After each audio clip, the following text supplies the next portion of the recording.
Hello, I'm Ken Ross from Nowcoms. We are the Agile B2B marketing company. If you know anything about us, you'll know that we strive to be agile at all times. The agile thing is something we've always focused on, but we do kind of think that over the past 3 or 4 months, it's become something that a lot of other people are focusing on too. Our clients like the fact that we are agile, they always have. A lot of new people are coming to us at the moment because they like the agile idea and they feel that the agile idea is going to be something that helps them now as they navigate themselves through the changing circumstances and volatile experiences that everybody's having in business at the moment. So in some respects, while we're all kind of working in really difficult times, being agile has been something that people have locked onto and that's raised an eyebrow, and people have started to come to us because we are. And we are trying to obviously help people understand how agile marketing can work and what they can do in order to use it to benefit the business that they're in. To help everybody with that, about 4 months ago at the beginning of lockdown, we created this idea that said, let's just break down every single part of the marketing mix as small as we possibly can and offer people the opportunity to take one step at a time when they were building their marketing plans back up to suit the new economy and the new volatile circumstances that we're all in. So we came up with this bounce by better idea that really just said, we're going to talk to you for 40 minutes over the phone. We're not going to have a huge big long sales process. We're just going to chat with you.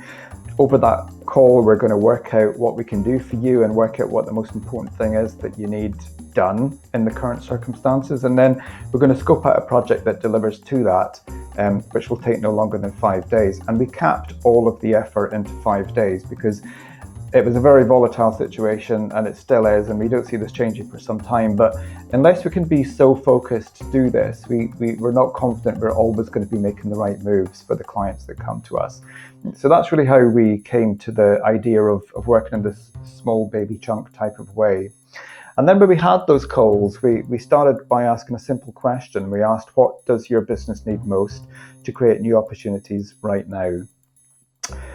And a lot of people said a lot of different things when they answered that question, but primarily if we crunched everything all up into what the big issue was for most people felt that they had a problem because their salespeople were not particularly as able to sell remotely as they could be. They were not great at social selling, and social selling over networks and using virtual opportunities to social sell became the primary concern for a lot of businesses. They felt that their salespeople were great if they could go to trade shows. Their salespeople were great if they could go to networking events and talk to people around the golf course, and they were confident about their abilities in all of those spaces. But when it came to social selling, they were kind of concerned, and they wanted to know how marketing could help them become better social sellers. So one of the first things that everybody was asking for was to take the social media activity that they'd been doing and formalize it, kind of just give it a boost. And in order to give it a boost, they wanted to take some of the informal social practices that they had. They might be posting something on Facebook, or they might be posting updates on a LinkedIn company page or whatever. They wanted to take that and formalize it. So we came up with this step one that we called Social Marketing Starter. And Social Marketing Starter really does everything that you need to do in order to take a basic toe in the water approach to social marketing and turn it into something that really delivers for you. So that's the thing that really happened at the very beginning of this process. Everybody kind of said, how do we do that? How do we actually leverage social media better? How do we develop sponsored posts? How do we measure the effectiveness of these sponsored posts? How do we constantly deliver great call to action in these posts and help us with all of those things? So Social Marketing Starter does that. If you'd like more on Social Marketing Starter, there's a separate video on that step entirely, but I don't really want to talk more about that particular service at this moment. What I want to talk about is what happens after you've done that, because this is what we're coming to at the moment. We've had a lot of people asking us for Social Marketing Starter, and they have it. And what we're finding is they're saying, that's great. I can see that's put us on a great trajectory towards being better social marketing activities, being a better social business online. But we've got salespeople and we need to get them busy right now. They need opportunities right now. So in order to create that, we've developed a service called Social Selling Accelerator.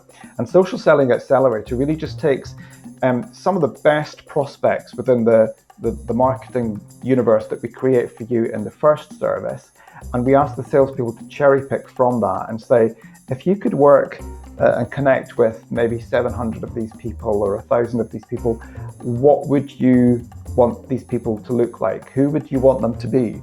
And we'll go through with the salesperson in a very analytic way and say to them, okay, here's a list of 750 people, or here's a list of 1,000 people.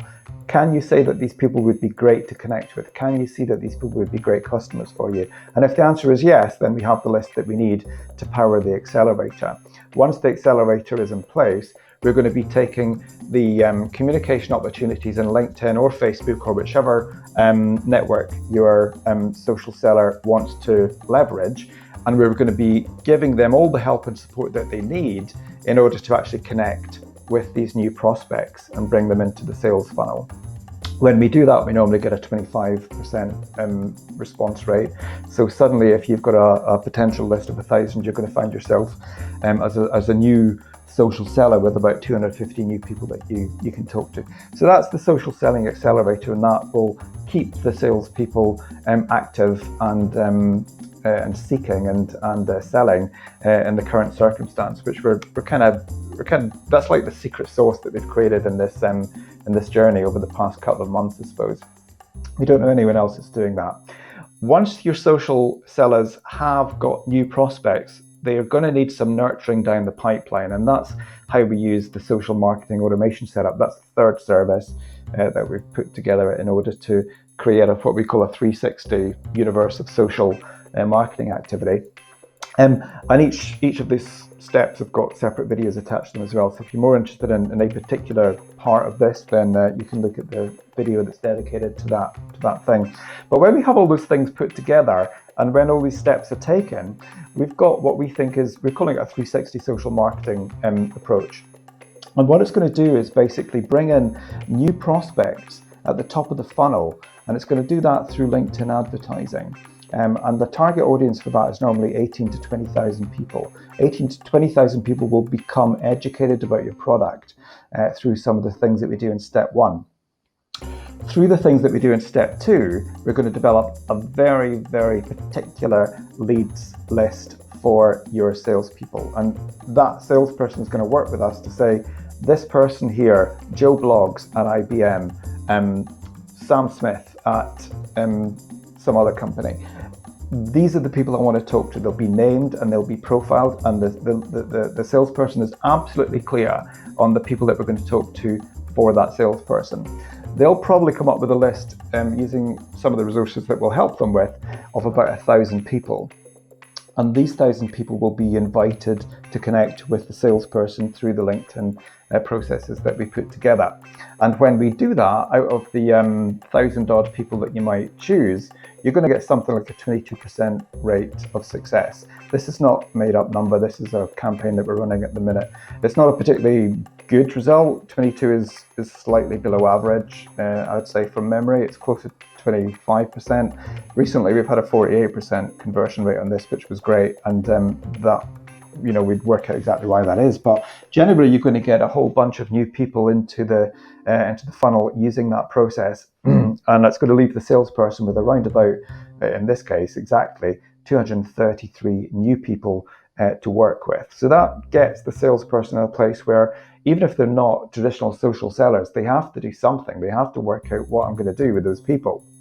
Now, we move that one step on using the step 3, the marketing automation step, because we've already got 233 new prospects in the funnel using the LinkedIn sales accelerator process that we just described in step 2. We're then going to put them through a journey using marketing automation, and that journey is going to be lead scored, and you'll see that as people move up that journey, they're going to develop more scores. And the higher the score, the more we assume that they're interested in exploring the product rather than just educating themselves about the problems that you're solving. And then these people, once they've successfully reached a threshold, will be passed back to the sales team. And the salespeople are going to be able to have, we think, fairly sensible conversations with them. So at the moment, what we're seeing is that we're bringing in through step 2 approximately 200, 300 odd new prospects for the salesperson to start working with. And once we've delivered them through step 3, the marketing automation step, these new prospects that were warm for some reason or another, they may be wanting to educate themselves. There's some chance they want to buy, but there's not every chance they want to buy. We're putting these people through a fairly complex and detailed customer journey, a buyer's journey, which we're finding a success rate of about 12.9 or 13% success rate. So that's 18 people. So at this point, the person that's not done very much social selling suddenly has a whole load of new people to think about and look at and study, and perhaps even categorize as primary leads and include them in their classic sales process. But our sales automation process is going to nurture that person's list down to about 18 people, or about 13% of them of the community that we talked to. So that's how that's working. And for the client that I'm using to demonstrate the numbers on this one, they're now talking to these kind of companies, and these are companies that they were not able to connect with or influence before. So that's the kind of impact that we're able to do over the steps in this process. Talk to us more about it. You can visit us at Now.coms and we'll talk to you about your particular needs. But generally, here's some pricing plans that we've put together. We do a day, we do 3 days, we do 5 days, and obviously we're getting more cost effective the more stuff you buy from us. But at the moment, people tend to want to know that they're doing small, digestible things in a sensible way, and this is the way that we think people can incorporate that into their marketing strategy. Thanks for listening. Talk to us any way you want, any way you like at Now.coms, or by getting in touch on social media, and it'd be great to speak more.